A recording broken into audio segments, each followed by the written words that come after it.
Bonjour à tous et merci d'être avec nous cet après-midi dans cette émission Zigzag, émission culturelle, comme on a l'habitude de le faire ici même à Bassin-Labou chaque fois, chaque semaine. Aujourd'hui, on va parler de religion, bien sûr, puisque la culture peut être égale au culte et le culte aussi peut être égal à la culture. En tout cas, Julie ne va pas me dire le contraire, que la culture est intrinsèquement liée au culte, oui, n'est-ce pas?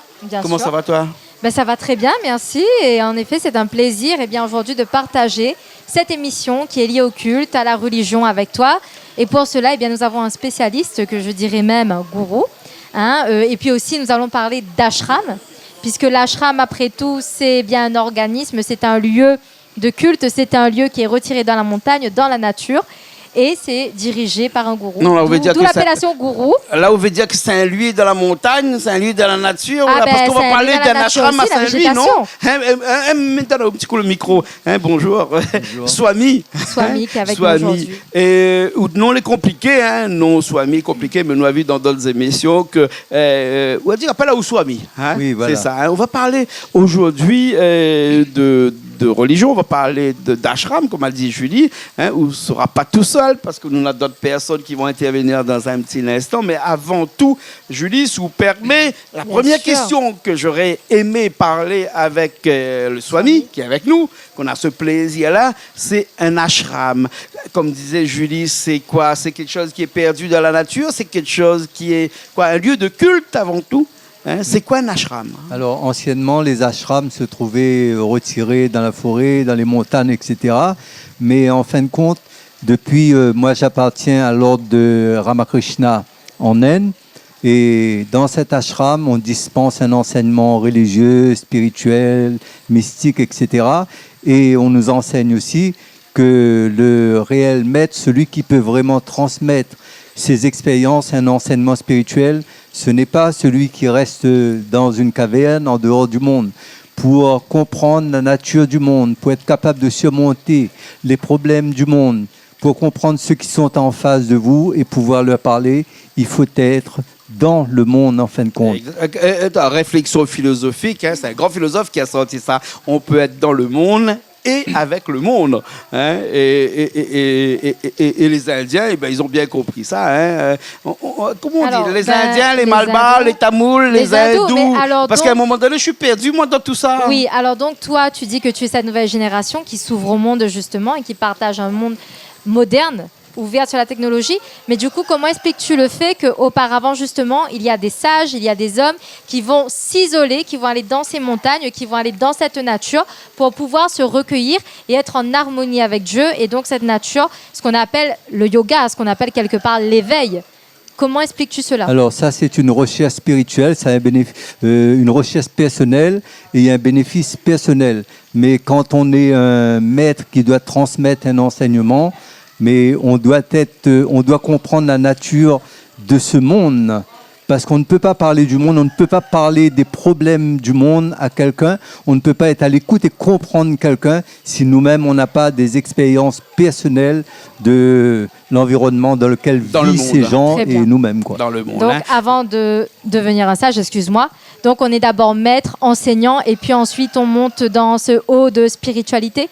Oui. Ce serait ça l'idée? Mais maintenant, j'expliquerai encore plus clairement. C'est normal moi aussi, par exemple, au cours de mes études, au début, on a besoin soi-même d'avoir une maîtrise sur son mental. Alors à ce moment, c'est normal qu'il faut qu'on vive dans un lieu retiré, loin de ce monde. Mais c'est tout simplement pour mieux nous préparer à vivre dans un monde sans être affecté par tous les conflits de ce monde. Bien sûr, aujourd'hui, vous n'êtes plus isolé, vous êtes ici dans ce monde-là, et vous êtes plus particulièrement à Saint-Louis, dans un ashram. Et on a avec nous aussi, qui on a avec nous? Dis-moi un petit coup.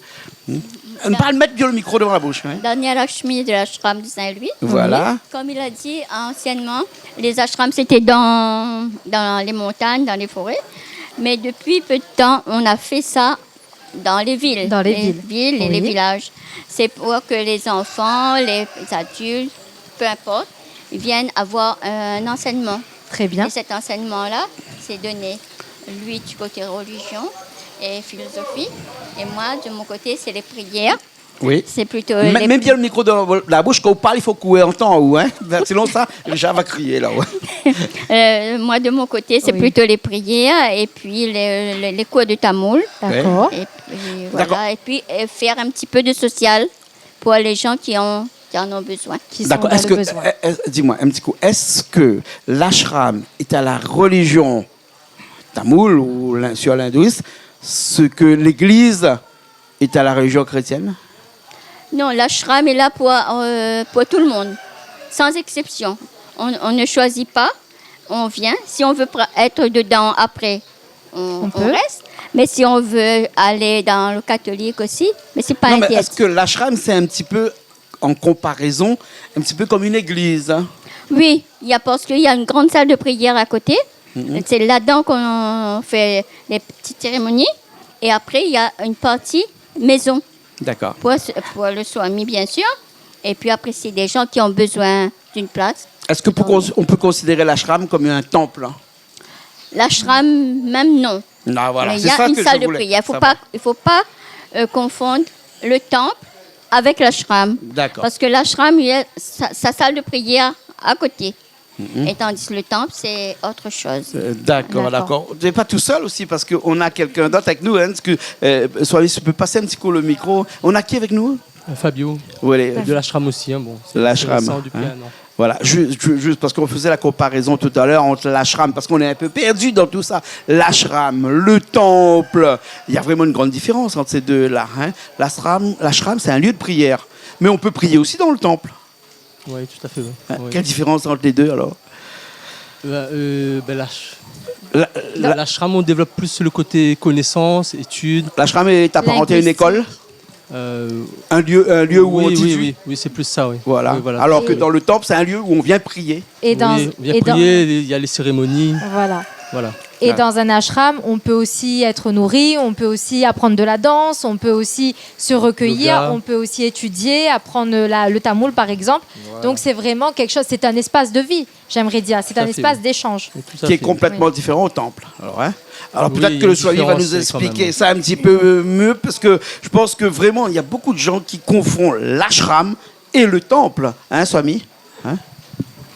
Alors, le temple, c'est un lieu de culte où les gens font les cérémonies, etc., tout ça, tandis que l'ashram, c'est totalement différent, mais non pas opposé. Parce que les gens, avant de pouvoir comprendre souvent des fois ce que c'est que l'ashram, c'est très important encore quand même d'aller au temple.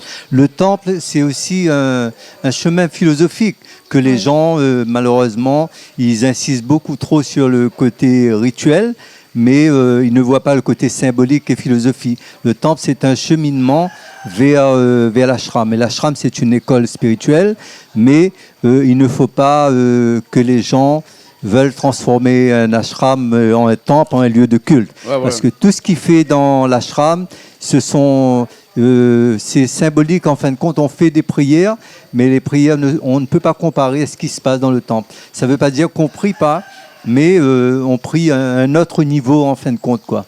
Le temple ne peut pas remplacer l'ashram, et l'ashram non plus n'a pas pour but de remplacer le temple. Est-ce que, comme disaient les musulmans, hein, il y a la médiasa où on apprend, hein, et ensuite la mosquée où on prie. Hein? La Oui, médiasa, Est-ce c'est que une c'est école. pas oui, mais est-ce que l'ashram n'est pas aussi quelque part une école? Oui, c'est une école. C'est Voilà. une école spirituelle où on peut enseigner la religion, le symbolisme, la philosophie, etc. quoi. D'accord. Et l'ashram, l'ashram dans lequel vous êtes, il y a un nom, hein, il y a l'ashram. Mais tout ce qu'on apprend Oui. à l'ashram, Oui. quand on va au temple, on va mieux comprendre ce que les D'accord. prêtres font. Donc l'ashram est une école. Ouais, c'est une école. Ouais, ouais, hein. Et chez vous, là-bas, vous priez quelque chose. Comment on appelle le Sri Ramakrishna, Oui. c'est le représentant de notre ashram. C'est un choix de. Parce que dans la religion tamoul, comme ça, il y a beaucoup de. Il y a beaucoup de divinités. Oui, beaucoup de divinités. Alors le Sri Ramakrishna représente quelle idéologie alors? Quelle partie de l'hindouisme? ben ça, il sera mieux placé pour Ouais, vous. qu'elle parle de D'accord. l'hindouisme, mais quand Julie parle de l'hindouisme, j'ai envie de dire que l'hindouisme, c'est un mot, on en a discuté quelque part un petit peu avant. L'hindouisme, c'était un petit peu compliqué. On ne peut pas dire que de parler de religion en parlant de l'hindouisme, parce que l'hindouisme est apparu en 325 avant Jésus-Christ avec Une Alexandre le religion Grand, très, très, très ancienne.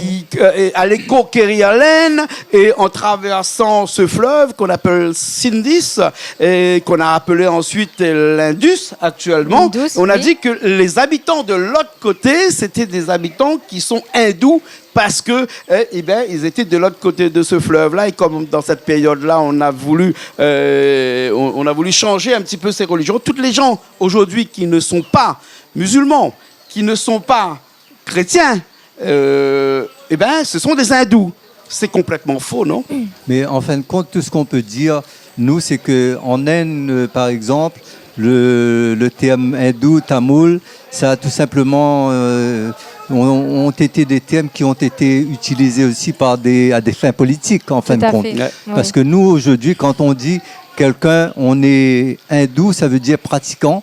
On peut être d'origine tamoule et être un hindou, d'origine musulmane et être un hindou, Tout à d'origine créole ou chinois, dépend de être un l'autre côté de hindou la et rivière où pratiquant. on est. Non, ça n'a On rien à a le voir, c'est droit juste de une communauté revendiquer qui est représentée de façon notre politique. patrimoine culturel qui est tamoul ou ethnique qui est tamoul, mais en même temps, ça ne nous empêche pas d'être un hindou Ouais. d'origine tamoul, créole. Voilà. Sinon, je pense que l'hindouisme perdrait un petit peu de sa valeur, qui est la tolérance, quoi.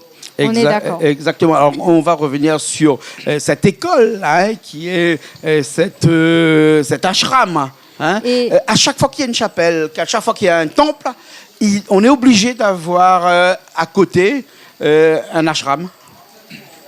Non, en fin de compte, il y a beaucoup de gens, par exemple, quand on parle de temple, maintenant, il y a eu une polémique où les gens disent oui, il y a trop la chapelle Malba, ils poussent partout, etc. Ils poussent comme mauvaises herbes. Non, c'est pas en fin de compte, dans l'hindouisme, il y a le libéralisme, la libre expression où, quand on va dans un temple public, par exemple, le dévot, il ne peut pas s'exprimer, lui, dans sa propre voix, comme son cœur lui dit. Et il doit se plier à certaines règles. Mais quand il a un temple, il est chez lui, en ce moment, c'est plus le savoir, c'est plus la connaissance, c'est plus le raisonnement, c'est la voix du cœur et c'est l'amour qui l'osmose, parle. c'est la spiritualité. Et il se sent vraiment lié avec Dieu. Et puis, oublie pas, nous, le bon Dieu, il comprend toutes sortes de langues, hein, mais on n'est pas obligé de connaître sanskrit, tamoul, etc., tout ça. Alors, je ne voudrais pas décourager tous les gens, même s'ils ont une bonne petite chapelle chez eux. Essaye quand même d'être un petit peu correct dans la religion, suivre certains règlements, Tout à fait. mais cette polémique qui vise, par exemple, à limiter les chapelles ou les gens comme ça tu fais, continuez toujours, prie comme ça tu connais, il n'a pas besoin d'être un grand érudit pour pratiquer la religion. J'ai un avocat dans ma main, mais est-ce que si au cas je considère que cet avocat-là est une pierre et que je jette une pierre dans un lac, ça va faire des ronds, hein? On a l'impression qu'on va jeter un pavé dans la mare, là, mais aujourd'hui, ici, à La Réunion, on sait bien que dans toutes les chapelles, on prie non pas en français, non pas en créole, mais on prie en tamoul. Généralement en tamoul, avec la langue tamoul. Moi, qui est malba d'origine, parce que mes grands-parents malba, je ne sais pas faire. Comment je vais faire alors? Je prie quelque chose que je ne comprends pas. Je prie quelque chose que je ne sais pas. Parce que je ne sais pas lire les livres sacrés, parce que je ne comprends pas ce qu'on le prêtre va dire dans ses il y a paroles. des Peut-être prêtres, qu'il il est y a en train de des- m'insulter. Qui sait? Je fais l'avocat du diable. D'où là, le hein. fait qu'il y J'ai ait un avocat soit mis dans un ma main. prêtre pour pouvoir nous expliquer. Mais est-ce que on peut prier dans la religion tamoule, même si on ne sait pas parler tamoul? Bien sûr, c'est la voix du cœur, l'important, c'est l'amour qui parle. Parce que dans un livre très important, la Bhagavad Gita, Sri Krishna, il dit que si tu m'offres avec dévotion une fleur, un peu d'eau, cela je l'accepte. Il n'a pas parlé d'un langage. savoir, Sacrifice ou- Il n'a pas parlé d'un langage. etc. Non, pas Non, il du n'a pas tout. parlé de langage. Mais le langage, c'est le langage du cœur, c'est ce qu'il y a de mieux pour communiquer avec la divinité. On dégage l'amour qui est en nous et ça s'allie avec l'amour divin. Et pourquoi Et toutes les malbas ici il- payent des prêtres pour venir faire leur cérémonie?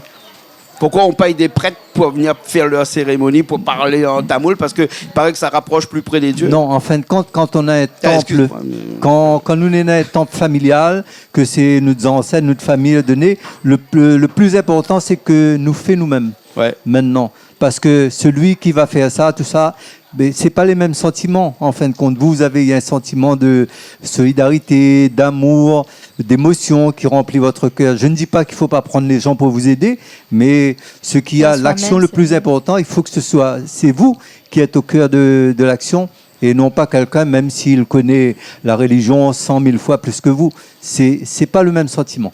D'amour. Et justement, donc dans un ashram, quand tu parles de l'aspect spirituel, il me semble qu'on est végétarien dans un ashram. Est-ce que c'est une obligation? Et même au niveau de la spiritualité, il me semble qu'il n'y a pas de sacrifice d'animaux. Il n'y a pas tout ça, comme tu le dis, c'est une offrande de nature, de fruits, et tout est fait avec cœur. Alors comment ça se passe un petit peu, ces différentes pratiques? Alors à l'ashram, moi je suis végétarien, mais tous les gens qui viennent n'ont aucune obligation d'être végétariens. Ça c'est un choix personnel peu à peu, on enseigne aux gens. Maintenant c'est à eux de faire ce choix personnel. On ne doit pas influencer les gens ou forcer les gens à vouloir devenir végétariens, parce que je connais beaucoup de gens qui sont végétariens, mais ils ne seront pas meilleurs. Ils ne sont pas mieux que certaines personnes qui sont des gens qui mangent de la viande, etc. Tout ça, quoi. Encore là, on va sur le principe que même si on peut faire un sacrifice qui nous semble énorme, un sacrifice d'animaux, si le cœur s'il n'est pas bon, si le cœur est noir, si on a de mauvaises pensées, en fait, ça ne sert à rien. Même si on fait des petites actions, des petits gestes, mais qu'on a un cœur clair, c'est ça qui semble être le plus important. Dans un livre très important, le Shiva Purana, dédié à Shiva, et il y a une leçon. Souvent, des fois, les gens prennent les leçons qui les arrangent. Mais là-dedans, il y a un chasseur qui s'appelait Kanapa. Et lui, un chasseur, un jour, il a chassé un sanglier. Donc, sanglier et cochon, alors, si tu veux. Oui. Et à ce moment-là, quoi il a fait? Il a parti ce sanglier, il l'a tué, il a offert à Dieu Shiva.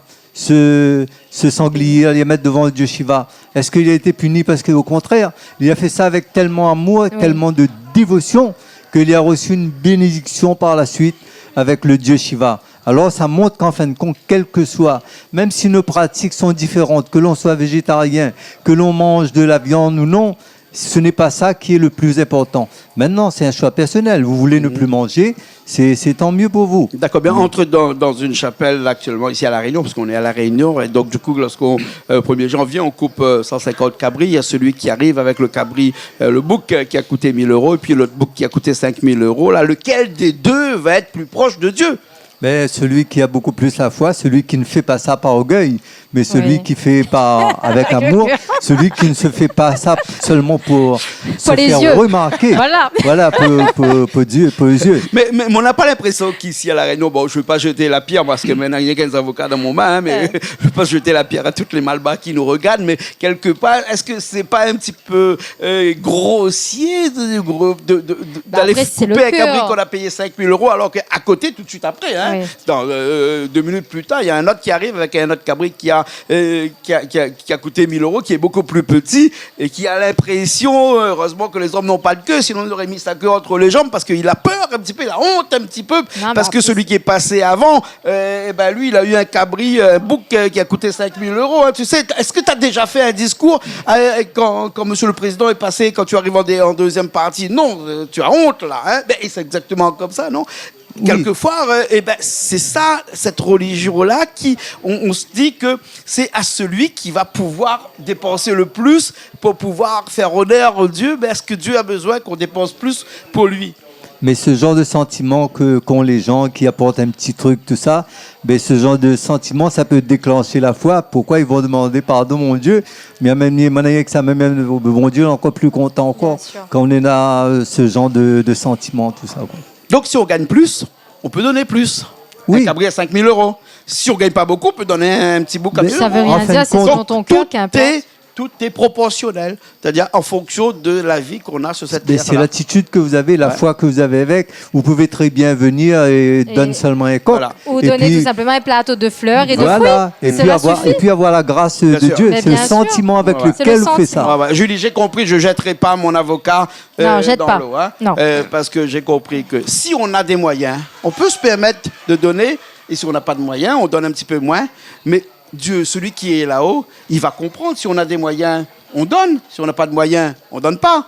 Mais celui qui a des moyens aujourd'hui, peut-être que demain, il n'aura plus de C'est moyens ça, et donc donnera tu ce donnes en bouc à 1000 en la euros. fonction. Et c'est pas pour autant que sa foi va diminuer. Non? Alors, mais les vraiment très bien comme il vient là, et que les questions qu'il pose, les inavertis, des fois, Nous, là, ici, hein. pas brutal, hein, les C'est pas questions, brutal. On veut seulement comprendre. questions bien vivantes, c'est-à-dire qu'il y a vraiment, il intéresse tout le monde vraiment. Alors, l'approche, il y a eu beaucoup d'ashrams, beaucoup de swamis qui sont venus ici à La Réunion. Malheureusement, si on n'est pas vraiment formé pour entrer dans une telle société, pour enseigner les gens, il ne faut pas y aller vraiment. Ouais. Il ne suffit pas de porter un vêtement orange comme un swami pour penser que tous les gens vous voient comme un grand maître, d'accord.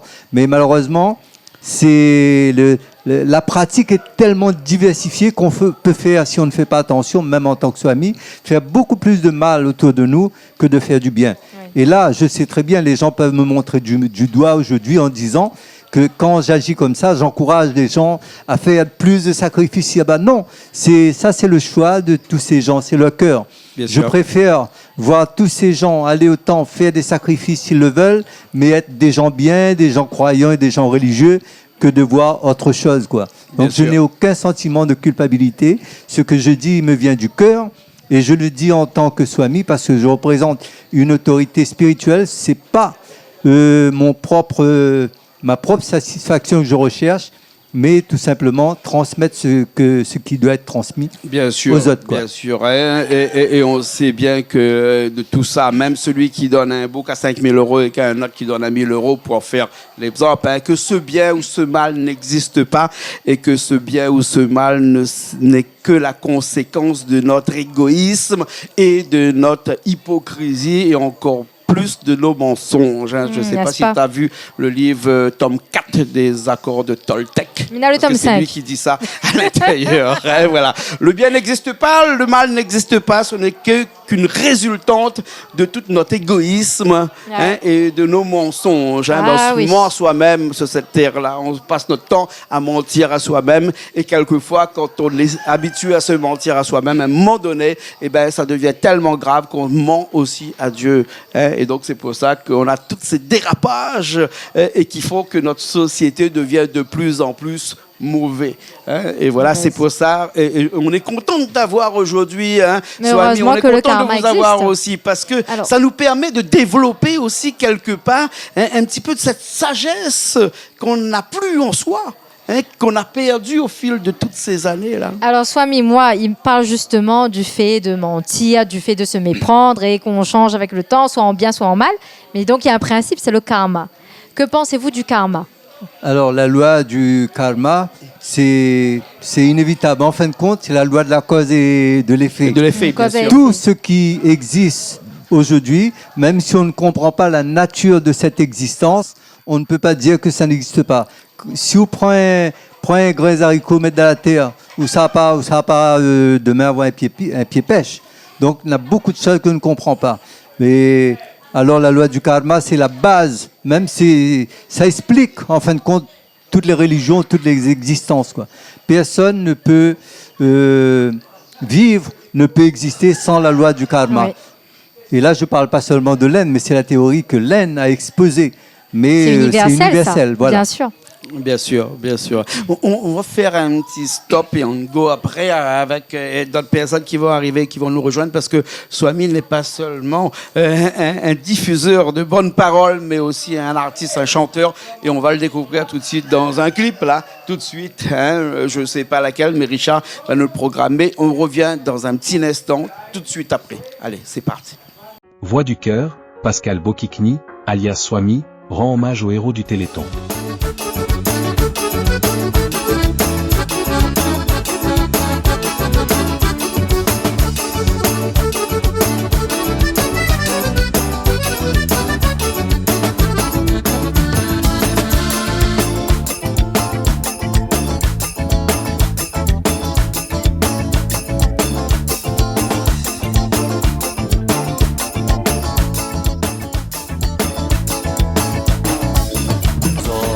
C'est un grand jour pour nous remercier toute bande de monde. C'est de la même Téléthon dans notre pays, l'île La Réunion. Quand y arrive Téléthon, tout le monde les connaît, c'est la famille. Moi, elle est tellement content, mon cœur, les gros, mon l'âme, il coule. Malapiamidio, toutes sortes de bonnes maladies. Malapiamidio, toutes sortes de bonnes maladies. Malapiamidio, toutes sortes de bonnes maladies. Heureusement, on a Téléthon et bonne de monde dans la banquée. Nous enfants créoles, nous décidons de chanter pour Téléthon. Et puis pour tout le monde, depuis longtemps, la peau donne la main. Jordi, soleil, lève, nous romandiers, moi les contents. Quand m'imagine toute cette zone qui fait pour de monde malade. Malapiamidio, toutes sortes de bonnes maladies. Malapiamidio, toutes sortes de bonnes maladies. Malapiamidio, toutes sortes de bonnes maladies. Jordi, moi les conscients, la recherche a fait me développer.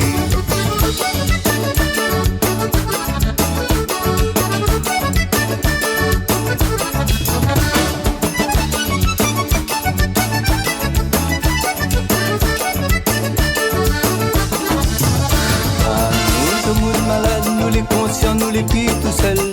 Quand nous à tous ça le monde la peau débat pour soutien nous. Quand nous à tout ça là mon cœur librement là mi coule.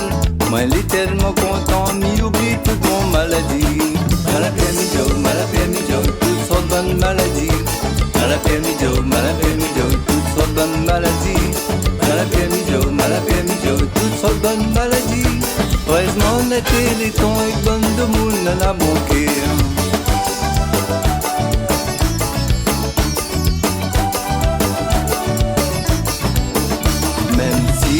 Malade, si moi les bouts, c'est grâce à Zot.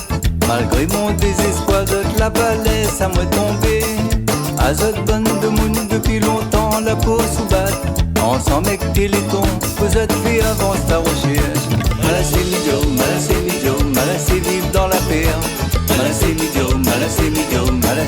dans la paix. Malassé vivre dans la paix. Aujourd'hui, moi les conscients, la recherche a pu me développer. Malassé vivre dans la paix. Malassé vivre dans la paix. Malassé vivre dans la paix. Aujourd'hui, moi les conscients, la recherche a pu me développer.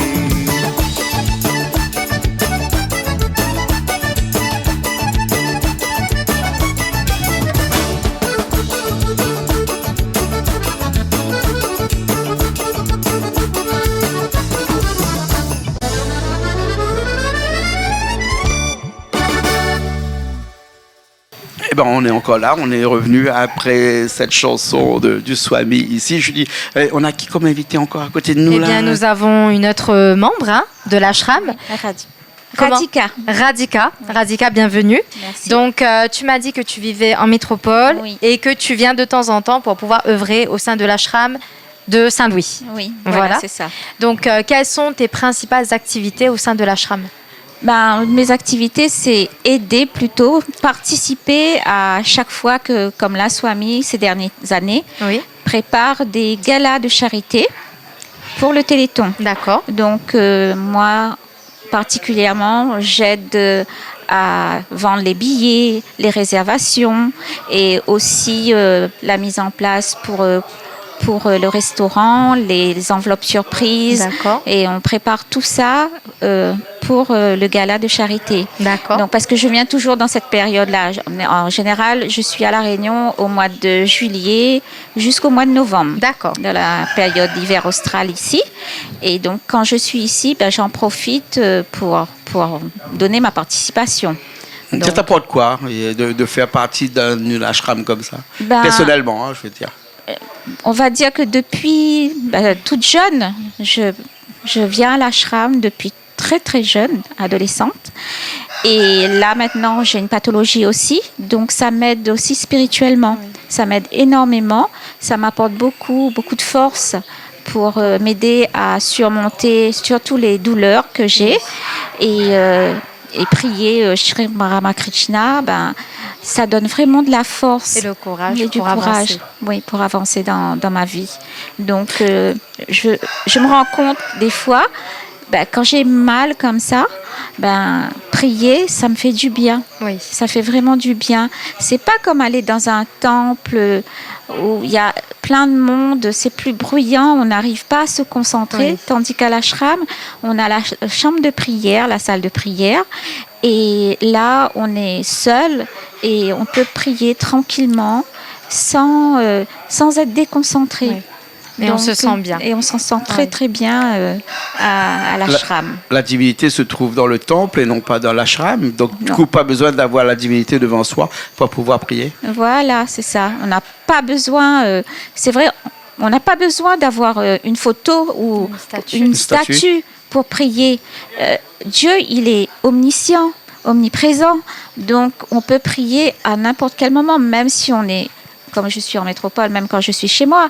Mais quand je viens quand même à l'ashram, ça m'apporte quand même quelque chose de plus. Oui. Voilà. Et même après, c'est vrai que je vais au temple, le temple de Saint-Louis, le temple de Muruga, parce que c'est une divinité que je prie depuis très très jeune. Donc, ça m'aide aussi. Mais bon, après, comme j'ai grandi quand même à l'ashram, ça reste quelque chose de très important et qui est très à cœur. Ça me tient très à cœur. Ça fait partie de toi. Voilà, c'est ça. Oui. D'accord. Alors, Swami, je te redonne le micro, Swami, juste pour répondre un petit peu à ses commentaires. Et pas besoin d'aller au temple pour pouvoir prier. C'est important, ce que tu as dit tout à l'heure là. Mais c'est vrai, c'est pas besoin d'aller au temple pour prier. Non, on n'a pas besoin d'aller, mais en même temps, aller au temple non plus, c'est pas contradictoire. Le but de l'ashram, ce n'est pas de détourner les gens du temple vers l'ashram. Ça, c'est quelque chose qui vient progressivement. C'est un choix personnel. Et surtout, je voudrais que tout le monde comprenne, et même tous les ashrams, le but de l'ashram, ce n'est pas automatiquement de regrouper un grand nombre de personnes. Et ça doit rester surtout d'apporter une plus grande libération intérieure et non pas d'avoir la main mise sur les gens, tout ça. On doit à l'ashram infuser aux gens une plus grande forme d'expression et de liberté dans la religion et dans la vie de tous les jours. D'accord, liberté dans la religion. Si tu peux passer un petit coup le micro à Lynn Angel, là, parce que liberté dans la religion. Lynn, bonsoir. Bonsoir, merci Julie. d'être avec nous. Bonsoir, Jean-Claude. Vous savez pas où tu es un peu mal barre dans l'âme, voilà, que ça arrivait. Non, pas trop mal barre dans l'âme. Bien partager, participer à la solidarité caritative avec les malades, quoi. D'accord. Par rapport à ça. Quel était ton rôle dans chanter, aider par rapport au Téléthon, pas chez les gens, déposer les boîtes pour le don. Ouais. D'accord. Voilà. Tu as et il fait plaisir à moi beaucoup. Il paraît que tu as chanté, quand tu as chanté pour le Téléthon, tu as écrit une chanson exprès pour ça ou bien? Non, pas forcément. Non, pas du tout. Non. Tu as chanté tes chansons. N'importe quelle chanson. Voilà, les chansons. Juste pour fédérer un grand nombre de personnes pour être parmi autour d'une symbolique solidarité. Ouais. D'accord. Alors, Et, Julie, une question peut-être au Swami sur tout à l'heure. Tu me parlais de spiritualité. Voilà, et dans cette spiritualité-là, on a beaucoup de personnes qui sont là. Alors, ils sont comme Lynn Angel, qui n'est pas forcément dans la religion tamoule. On a beaucoup de gens qui viennent au temple aussi, qui ne sont pas tamouls. Mais est-ce que à l'ashram, les gens qui viennent sont aussi pas d'origine tamoule ou bien pas de croyance tamoule ou qui ne croient pas à l'hindouisme? Oui, il y a beaucoup de personnes. Par exemple, à l'ashram, quelque chose d'exceptionnel. Dernièrement, on avait fait une causerie et un scientifique, un chercheur, docteur François Carto, il s'est associé à nous et il est venu dans l'ashram, il a fait une causerie. Et regardez, aujourd'hui, Lynn Angel, elle vient à l'ashram, mais ça ne veut pas dire qu'elle a le désir vraiment de devenir une pratiquante, etc. L'ashram, ça doit aller au-delà de tout ça, quoi. Ne pas vouloir, soi-disant, on est là pour apporter plus de ne pas liberté. être sectaire, comme. Oui, bien sûr, il faut rejeter toute cette idée. Malheureusement, moi aujourd'hui, j'ai pas un grand nombre de personnes autour de moi. Je fais comprendre aux gens que si vous êtes venus là aujourd'hui, c'est pour être totalement indépendant et ce n'est pas pour avoir une mainmise sur vous, quoi. Ouais. Et Oui. On va finir cette émission. On va parce terminer. On est là, machin. Oui, on va finir avec toi, justement. C'est pour ça que tu as pris le micro, là. Parce que tu vas finir l'émission avec ta chanson. Hein, bien sûr, oui. Tu peux nous dire quelque chose. Ouais, il y a Calix qui passe devant l'écran, mais c'est pas grave. Hein. Calix, il est chez lui ici. Bientôt, j'aurai mon clip Qu'est-toi danser qui va sortir le 30 novembre. D'accord. Oui. Hein, ok, alors, C'est une voilà, on aura l'occasion de t'écouter. Voilà, Et puis, oui. merci pour ce que tu Merci. fais Merci auprès de beaucoup. toutes ces associations, de toutes ces... Après, c'est avec le cœur parce que je C'est voulais ça le plus participer, important. voilà. Et aider, être près des malades. D'accord. Oui. D'accord. Merci beaucoup. Hein. Merci. Merci à tout le Merci. monde. Merci d'être à vous présent de nous aujourd'hui. avoir reçus. Hein. Merci, Merci à Richard qui nous a fait ce plaisir de nous Merci, Richard. mixer, que ce soit le son, que ce soit l'image, cet après-midi, ici même à Bassin-Labou. Nous, on se retrouve une prochaine fois, Julie, Bien évidemment. pour parler encore de spiritualité, pour parler encore de toutes ces religions qui spiritualité, existent et tout à qui sont fait, présentes d'holistique. chez Bien nous sûr, sur c'est Canal très Austral important. toutes Oui. les semaines. N'est-ce pas? Merci bien. Merci à toi. Merci. Nous, on se retrouve la semaine prochaine dans une nouvelle émission Zigzag sur Canal Austral, Canal Austral. bien sûr.